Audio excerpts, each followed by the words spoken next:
things that I need to strengthen, I feel. About strengths, I guess I have never paid attention to those things. So I really do not have any answer to the strength part. But yes, this is what I look forward to strengthen in myself. So that was from my part. Thank you so much. Do I have some more time to talk about it? Then I can talk in detail. These were just the points which I put up. Thank you. Thank you for sharing with us. It takes great strength to share our weaknesses. So, Oh, that's lovely. uh, can you please start with your presentation now? Yeah, I'll just take the permission of the assessor and I'll share my screen with the permission of the audiences as well.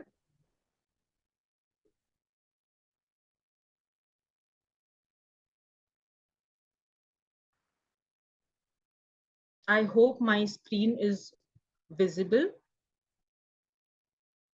It's visible to me. Okay. Yes, it Great. is. Okay, fantastic.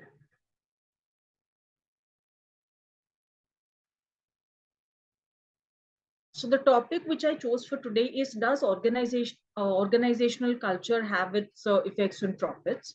The reason why I chose this was, in HR, what I faced, what challenges I faced during my working in the previous organization, and I'm facing right now, is that I am unable to explain to the management certain things about HR. It may be recruitment, it may be any other part. When I go and talk to the management, what I've started feeling is I need to talk in the management's language, which is the balance sheet and the profit and loss account language, right? So this topic really intrigued me, that every HR aspect, I need to connect it to profit, I need to connect it with the revenue, and then I need to talk with the management. So in HR, I have taken culture. What is the effect of organizational culture on the profit? There are various factors. This is what interested me. There are many definitions of culture that we have seen. What caught my eye was the one which was mentioned on entrepreneur.com, that it's a blend of values, beliefs, taboos, symbols, rituals, myths that the companies have developed over time. Now, these are the things. Company is a non-living thing, right? So companies have developed over time means the hierarchy, the generations of employees who have worked in that company, the owner, the new employees who come in, the customers, the vendors, every single human being which is associated with that company over time. So that is how a culture is built up. And the other thing is profit. Now, profit, I thought, let me not talk about it in words. Let me just use symbols to use it. So as we see here, profit, whatever income the company has, whatever expenses, whatever cost that the company has to bear, barring all that, whatever remains is total profit.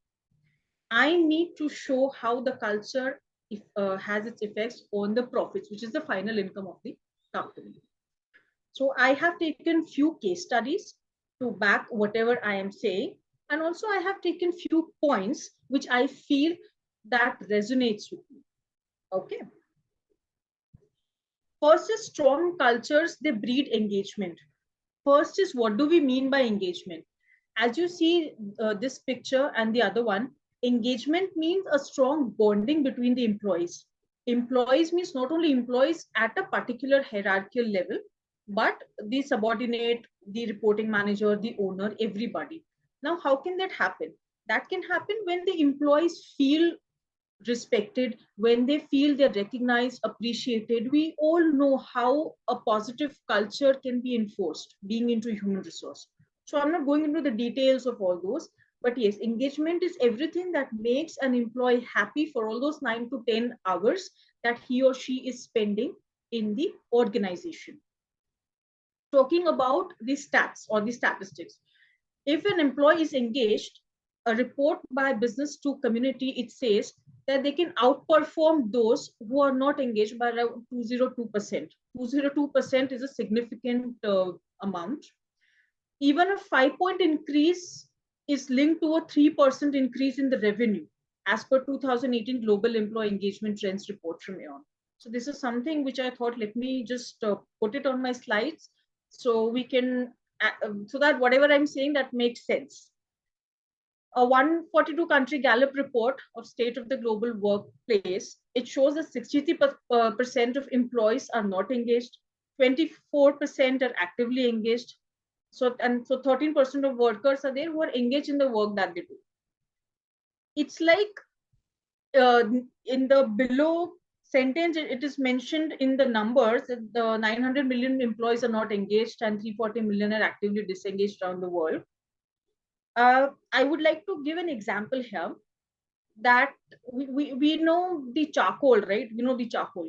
Now, if we have two sets of charcoals, right? 10 in each, we have two bundles. Now, if we talk about one charcoal, which is burning, which is really hot, which is burning. And now that charcoal is kept with all those 9 charcoals, which are really they're cold, and they are just not, I mean, they're just relaxing kind of. सो वो जो जलता वाला है ना, वो अपने आप ठंडा हो जाएगा. Similarly, if we have a coal charcoal put into a group of charcoals which are burning, that will automatically start burning.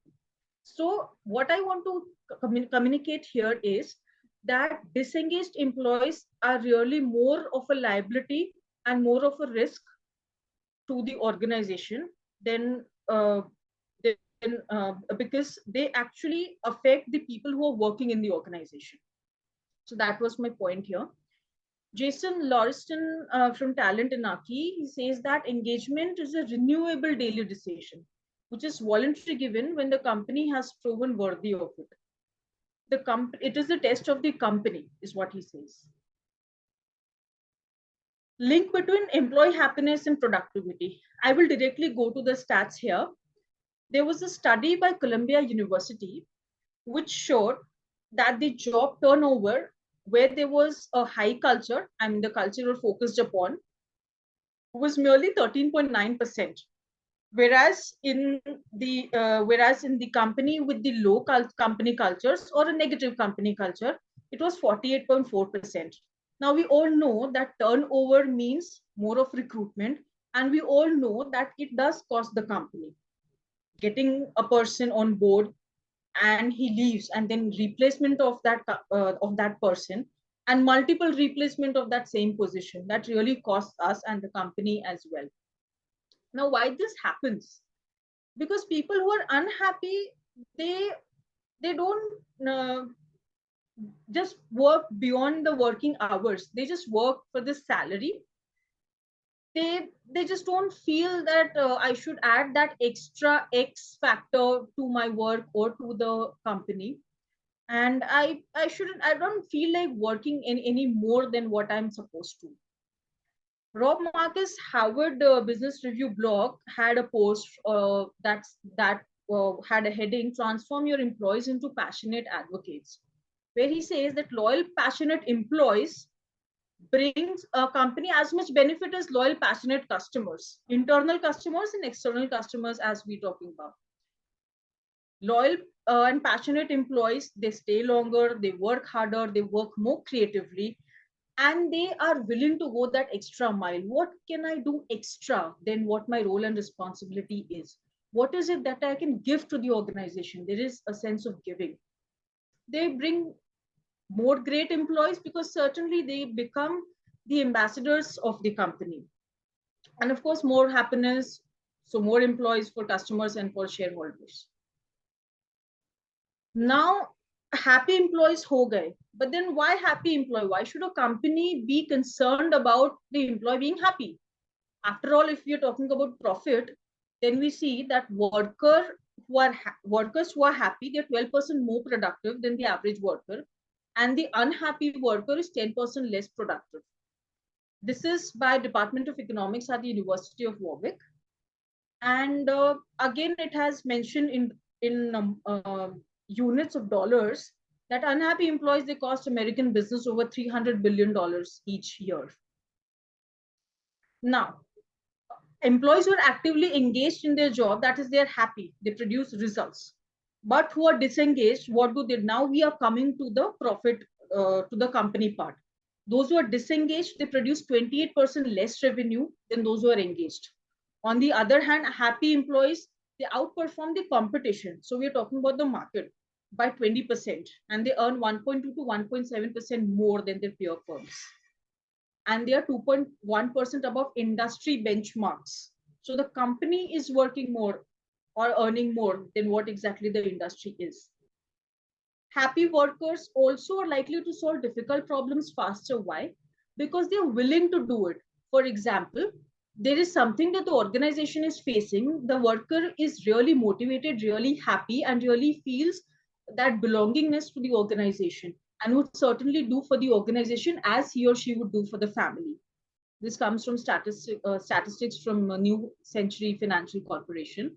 I'll end this slide with a quote from Zappos, which says that to make customers happy, we have to make sure our employees are happy first.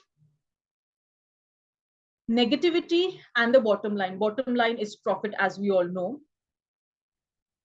If we see that companies with low engagement level and high engagement level, what is the what is the data of their operating, or what is the status of their operating income and earnings growth?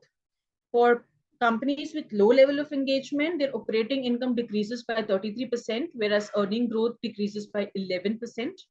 For that of high level engagement companies, operating income increases by 19%, and earnings growth, it increases by 28%.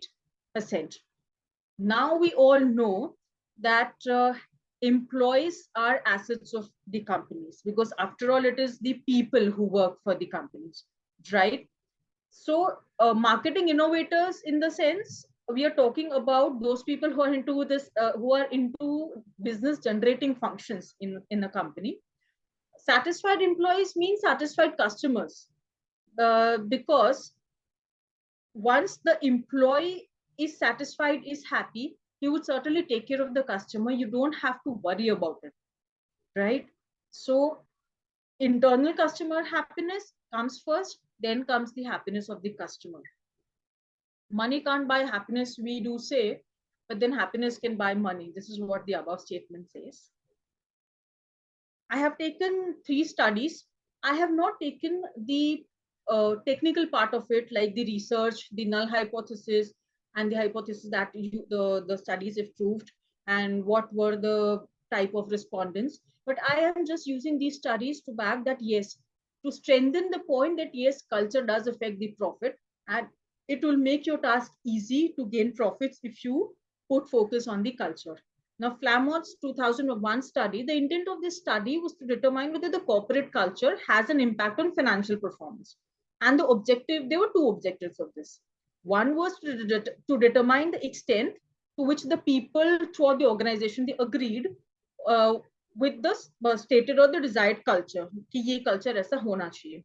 And the other one was about the perception, the extent to which people perceive that each division, or each department and the corporate headquarters, everyone, it was behaving in the ways consistent with the desired or ideal corporate culture.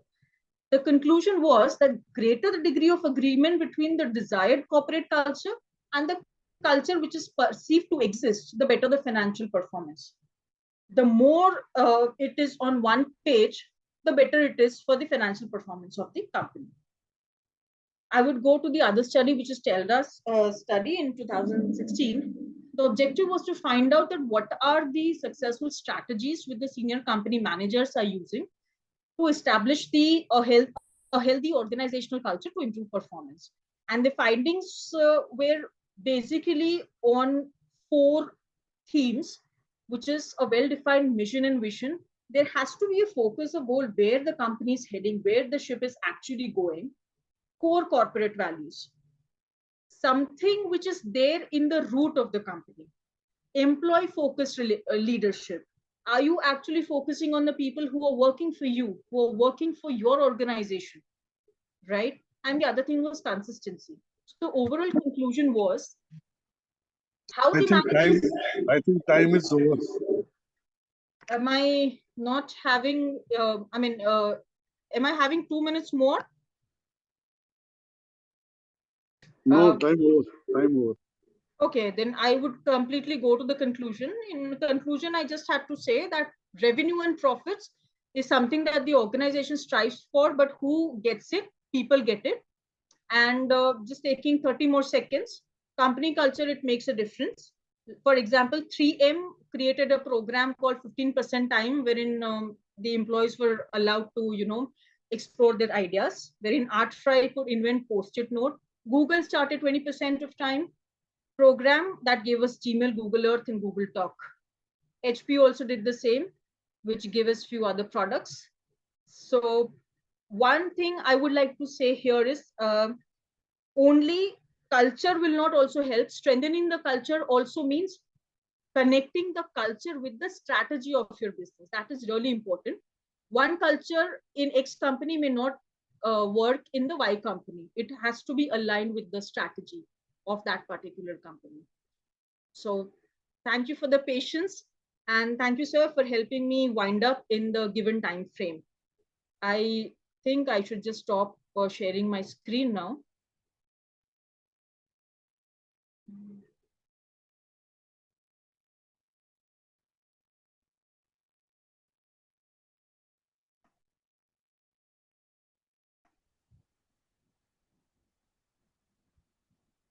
Your screen is still visible, Aditi. Oh, great. I guess we're through. Thank you so much for the great presentation. I would like to invite Ms. Meghavi to give her whatever she has observed, whatever suggestion she has for all of us. Thank you again, Prachi. So, smile, Aditi, that was really wonderful content, and I had a tough time to juggle between do I really want to listen to this or do I want to listen critically so that I can figure out my assessment. So that was a tough thing. For rest of us, of course, the observations are coming from what Aditi spoke, but the learning is for all of us. It's not only for Aditi. Most of us make the same mistakes, right? So learnings are for everybody. Observations are coming from Aditi. So one, to start with, Aditi, you didn't specify your speaking strengths. I think it's very important to figure out what our strengths are. So we start working on our speaking strengths. And that's the easiest and the best way that we can become a better speaker. What I feel and I have observed whenever I've listened to you is you have an extremely powerful voice. Very few people and categorically very few females have a voice as powerful as yours. And I feel that's more powerful because your voice has a brilliant clarity to it. You never juggle up words or eat two words. So that clarity is very good. I think these are your two innate strengths when it comes to speaking strengths. Rest you can figure out over a period of time.